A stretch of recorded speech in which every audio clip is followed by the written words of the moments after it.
Tu veio aqui certamente para aprender sobre a segunda revolução industrial. Eu só vou te cobrar uma coisa, te inscreve aqui, depois que tu te inscrever, vem comigo porque a gente vai falar deste processo que começa lá em 1830, vai até 1945 e que traz reflexos importantes até os dias de hoje. Duvida? Então vem comigo.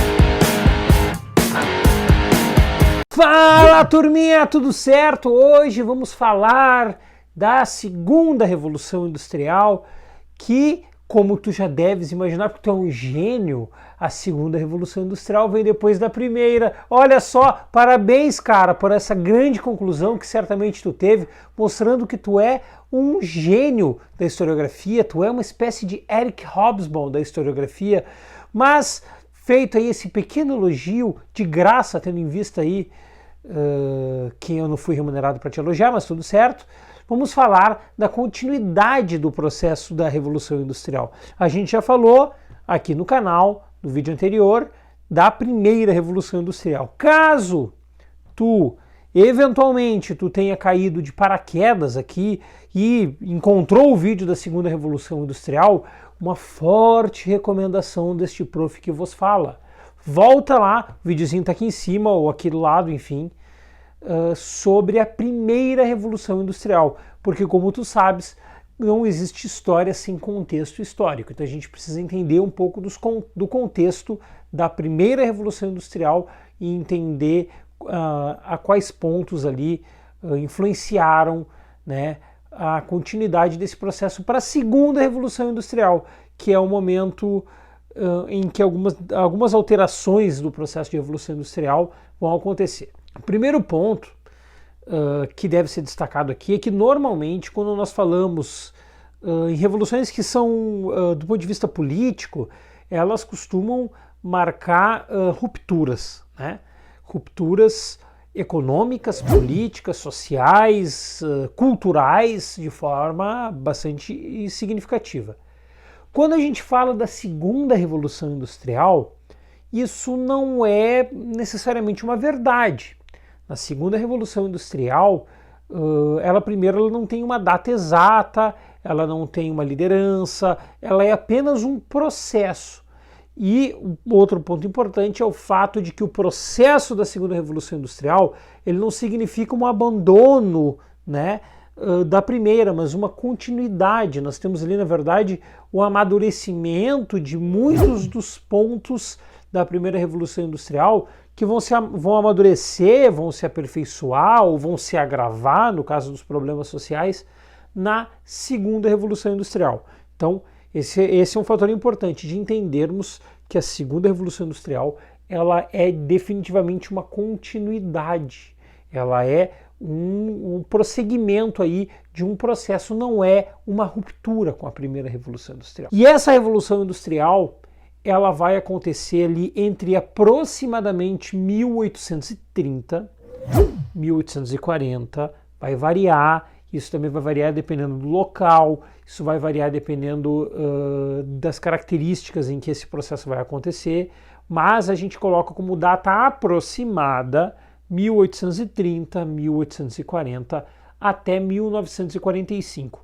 É um processo de aproximadamente 100 anos, mais ou menos como a primeira Revolução Industrial também teve, um processo de 100 anos, que é um período curto do ponto de vista histórico, claro, mas é um período curto, um período ligeiro, claro que não do ponto de vista biológico, mas do ponto de vista histórico, em que acontecem grandes alterações em toda a estrutura humana. Tem um autor, inclusive, que diz o seguinte, que o mundo tinha mudado muito pouco entre o ano 1000 e o ano 1700. Mas entre o ano 1700 ao ano 1800 ele tinha mudado muito, porque mostra, na verdade, a velocidade em que o processo da Revolução Industrial vai ser marcado. E esse é um ponto interessante de entendermos como a Revolução Industrial acelera o processo histórico, acelera uma série de características que nós vamos ver que, do ponto de vista histórico, acontecem de forma muito rápida, violentamente rápida. Esse é um processo, então, em que vai ter como característica na segunda revolução industrial um espraiamento disso. Lembrem-se, a primeira revolução industrial ela acontece com a Inglaterra. A Inglaterra é o local, é o país onde acontece a partir da indústria têxtil a primeira revolução industrial. Só que na segunda revolução industrial, a característica que nós temos é que isso vai sair da Inglaterra, isso vai tomar conta, isso vai chegar em outros países. Por exemplo, Alemanha, Rússia, Estados Unidos, França, Japão também, são alguns dos países que vão passar por um processo de industrialização. Então, de uma forma muito mais ampla do que aquele processo que a gente viu na primeira revolução industrial. Então, essa é uma a segunda característica que nós vemos aqui, é o espraiamento do processo. Veja bem, nós estamos levando a revolução industrial para vários locais do mundo. Primeiro, não é só mais um país, são vários, e já não é mais um continente apenas. Nós estamos falando do Japão, nós estamos falando dos Estados Unidos, e isso vai trazer um impacto significativo, porque o modelo de produção industrial ele vai ganhar ares globais, porque ele vai atingir uma quantidade muito maior de países, embora evidentemente que o acesso a isso vai ser desigual entre países e até mesmo entre continentes, tendo em vista também que o processo de revolução industrial ele vai trazer para alguns continentes, alguns países, apenas a face ruim da moeda, o lado ruim da moeda, que vai ser o lado vinculado à exploração. Uma outra característica importante que nós vamos ver é a mudança significativa dos materiais de energia, das fontes de energia. Nós vamos ter na primeira revolução industrial na Inglaterra uma energia vinculada muito à extração do carvão, à máquina a vapor e ao ferro. Na segunda, isso muda. Primeiro, nós vamos ter uma alta extração do petróleo. Esse é um ponto importantíssimo.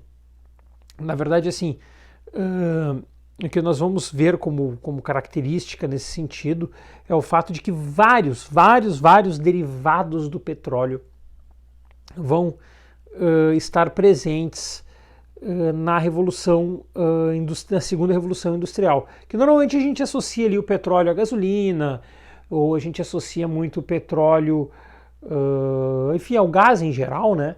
Mas a partir da revolução industrial nós vamos ter vários derivados do petróleo, como por exemplo, né, a produção de plástico. O plástico do teu potezinho, daquela boa e velha lancheira que tu leva para comer pós-trabalho, aquilo ali é um derivado do petróleo. O asfalto que o teu ônibus passa é um derivado do petróleo. Então, a partir do petróleo nós vamos ter um espraiamento, né, de derivados muito importante que vai estar com suas características presentes até os dias de hoje. O petróleo está presente de uma forma muito mais presente do que muitas vezes a gente imagina. O derivado do petróleo, tudo que é refinado do petróleo vai estar ali presente. Outro ponto vai ser não mais a manipulação do ferro, ou em menor escala, né, a manipulação do ferro, dando espaço à manipulação do aço. E esse é um ponto importante também, porque a partir da manipulação do aço vai se conseguir uma produção de uma série de outros itens vinculados, que antes eram produzidos a ferro, agora podem ser produzidos a aço, cuja manipulação é melhor. E nós vamos ter também a eletricidade, fundamental, que eu sei que quando falta a luz na tua casa tu fica desesperado porque não tem onde carregar o teu telefone. Pois bem, a eletricidade ela vai chegar aqui na segunda revolução industrial. E essa eletricidade ela vai estar vinculada ao uso pessoal e ao uso, por exemplo, de ônibus elétricos, né, os chamados bondes que vão surgir ali, dependem da eletricidade, e iluminação pública, iluminação das grandes cidades, que vão cumprir um papel importante, inclusive no sentido de uma alteração social muito grande, de se poder, por exemplo, se aproveitar às noites, se trabalhar à noite.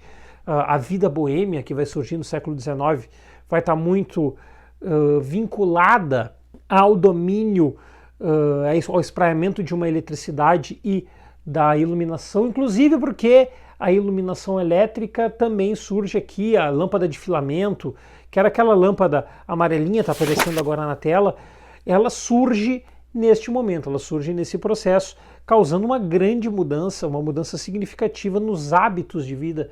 E inclusive a leitura, que vai ser um hobby de uma classe média europeia, de uma classe média letrada, ela vai mudar substancialmente a partir da eletricidade, porque a partir da eletricidade e da iluminação, esse hábito de leitura ele pode se espraiar por mais horas e indo aí noite adentro, mostrando também um pouco dessas mudanças de hábitos fundamentais, importantes, significativas que a segunda revolução industrial vai trazer. Uma outra característica importante vai ser aí a tentativa, né, de termos uma produção em alta escala, uma produção vinculada aí à busca absurda, frenética por uma alta produção, e aí vão surgir algumas teorias, algumas linhas, né, como o Fordismo e o Taylorismo, cujo objetivo é fazer com que a produção ela seja a mais alta possível no menor tempo e no menor custo,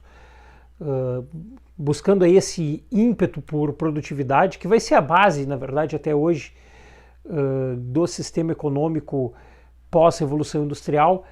E dentro desse processo, o aumento cada vez maior do trabalho automatizado. O trabalho automatizado ele vai ser presente na medida em que a máquina se mostra cada vez mais produtiva e mais barata do que o trabalho. É claro, do que o trabalho humano. É claro que isso vai trazer como o lado ruim o fato de que a automação ela substitui a mão de obra. E ao substituir a mão de obra, nós vamos ter cada vez mais o problema do desemprego e da desvalorização do trabalho. Lembrem-se aquela velha lógica, quando maior for o número de desempregados, evidentemente vai ser mais barato o custo da mão de obra. E isso vai estar muito presente aqui. Tanto que é nesse período aqui que nós vamos ter, por exemplo, algumas revoltas contra as máquinas, como os ludistas e os cartistas, que buscavam na Inglaterra, buscavam melhores condições de trabalho, buscavam, por exemplo, uma jornada máxima de trabalho, buscavam, enfim, direitos mínimos, direitos básicos para os trabalhadores, justamente porque eles estavam sendo cada vez mais renegados aí, né, em favor de um trabalho automatizado, que vai começar a ganhar, não é, cada vez mais força dentro desse processo. Junto a isso, nós vamos ter aí também a formação das indústrias, a indústria química e a indústria elétrica. A elétrica é mais ou menos aquilo que eu já falei, mas a indústria química é que vai começar a desenvolver, sobretudo, medicamentos, remédios, uma indústria vinculada muito à medicina, mas também uma indústria química que vai ser aí voltada, por exemplo, à adubação, ao adubo de terras, ao aumento, na verdade, de uma produção agrícola bastante forte. E um outro ponto importante de nós entendermos desse processo, além desse espraiamento, vai ser a intensificação, ou seja, a expansão das ferrovias.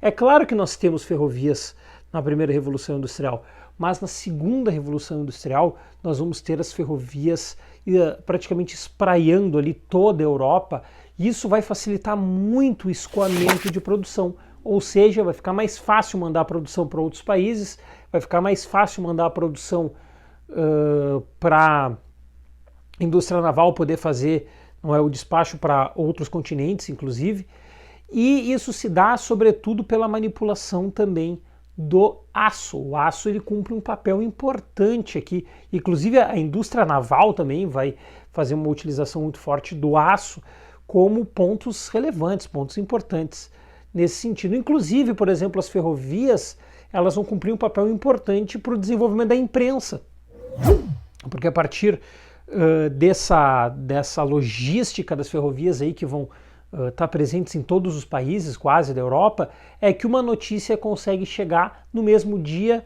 para todas as cidades, ali, quase todas as cidades, quase todas as províncias, estados, dependendo do país, graças ao desenvolvimento dessas ferrovias em uma altíssima, em uma ampla escala como jamais vista.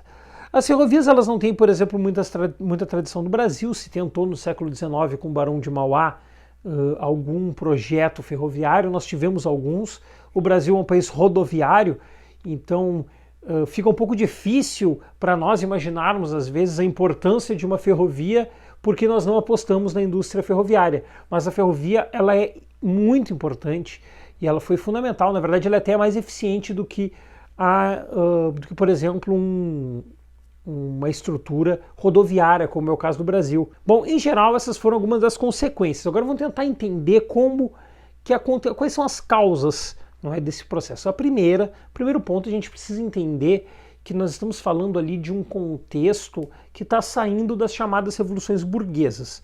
As revoluções burguesas são aí um conjunto de revoluções que vão dar poder aí muito significativo, muito forte, à chamada burguesia. Essa a gente costuma colocar nesse guarda-chuva de revolução burguesa 3 revoluções. A Revolução Inglesa lá do século XVII, que a gente já viu no vídeo anterior, por isso também isso explica, uma das causas, né, que vão explicar o pioneirismo inglês, mas nós também vamos colocar ali no final do século XVIII a Revolução Americana e a Revolução Francesa, que vão seguir aí uma série, vão propiciar, na verdade, não é, uma conjuntura favorável ao investimento de uma indústria, sobretudo porque essa burguesia ela não só se fortalece, mas ela também escanteia a chamada nobreza para um segundo plano. E a partir dessas revoluções burguesas é que nós vamos ter as condições propícias, viáveis, favoráveis para acontecer a chamada Revolução Industrial nesses países, mas também, né, espraiando para outros locais. Sobretudo também pelo fato de que nós temos aqui um ideário liberal e iluminista, né, cada vez mais forte, que também vai estar aliado, não é, com a ideia do lucro, com a ideia da modernidade, com a ideia, enfim, de uma intensificação desse processo. Há então todo um conjunto que vai defender a intensificação desse processo e não necessariamente ser contrário, né? Então isso tudo viabiliza, isso vira na verdade um campo fértil para que esse processo vinculado aí à modernização da indústria aconteça. Um outro ponto importante, mas aí evidentemente um lado ruim da moeda, né, é o fato de que nós vamos ter também, né, uma produção em alta escala. Essa produção em alta escala ela vai ser tão alta que boa parte dessas indústrias não vai ter nem para quem vender. E também uma necessidade cada vez maior de matérias-primas, porque essas indústrias estão dependendo dessas matérias-primas aí desde lá da primeira Revolução Industrial. Todas essas matérias-primas aí, como petróleo, como o caso do aço, elas precisam de extração. É a partir disso que vai surgir, né, um ideário que a gente vai colocar aí como neocolonialismo. A fase de colonização que a gente conhece, mais famosa, é a chamada fase ali do século XV, XVI, das chamadas Grandes Navegações, onde o mundo foi praticamente dividido entre Portugal e Espanha e algumas outras colônias de outros países. Agora, nós vamos ter um neocolonialismo, que vai ter como objetivo a colonização da África. Lembrem-se, no século XIX, ao mesmo tempo em que se coloniza a África, a América está se livrando da Europa.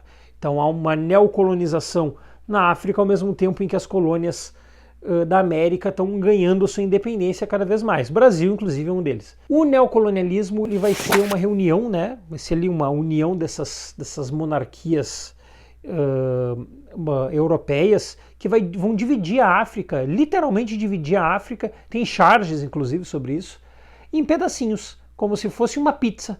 Não é uma pizza partilhando a África e eles pegando cada região da África para si. E ali nós vamos ter colonização, países como Portugal, outros países como França, Bélgica, Inglaterra vão colonizar o continente africano. Para quê? Para 2 objetivos: aumentar o seu mercado consumidor, ou seja, poder vender, e conseguir fazer a extração desse material. E isso essa neocolonização, né, esse neocolonialismo, ele vai prevalecia ali no século XIX, ele vai entrar século XX, alguns locais ainda colonizados até os dias de hoje, e depois com lutas de independência, lutas cada vez mais marcantes por parte dos países africanos. Mas esse é um fenômeno que é triste também pelo fato de que muito se explica do atraso africano, se explica através da extração que nós vamos ter de riquezas, da extração cultural, inclusive também, pelo não reconhecimento das culturas africanas a partir desse momento. Tudo isso justificado com as coisas mais lindas, de que a Europa ela vai levar a civilização, de que a Europa ela vai levar todo o seu avanço para a África, enquanto que isso na verdade era, não é, a justificativa, inclusive isso tudo baseado no chamado darwinismo social, a ideia de que os africanos eles são menos desenvolvidos, logo eles precisam de nós, europeus, caridosos que somos, para poder desenvolver, enquanto que tudo isso deu vaga apenas a uma coisa chamada exploração do continente, nada mais além disso. E toda essa revolução ela vai trazer também como característica o desenvolvimento de novos armamentos, um desenvolvimento através dessa manipulação do aço, nós vamos ter através do petróleo o desenvolvimento de uma indústria automobilística, nós vamos ter até mesmo nesse período o desenvolvimento do avião, então é um período fértil também nesse sentido, que vai até 1945. Em 1945, este processo de evolução industrial ele passa por mudanças. Essas mudanças a gente vai discutir num terceiro vídeo sobre a Revolução Industrial, que vai levar aí a Revolução Industrial para outro patamar, chegando até os dias de hoje, porque nós ainda vivemos a Revolução Industrial. Enquanto que tu aí me assiste certamente ou por um telefone, ou por um computador, ou até mesmo por uma televisão smart, isso tudo é fruto deste processo de Revolução Industrial. Nós ainda estamos inseridos nesta bagaça chamada Revolução Industrial, e a gente vai discutir esse terceiro processo em um outro vídeo. Em geral, as características da segunda Revolução Industrial são essas. Ficou com alguma dúvida, alguma coisa? Bah, Sor, não saquei nada. Então, deixa teu comentário aqui. Não esquece de te inscrever no canal, isso é muito importante para nós. Certo, gente? Valeu, abraço!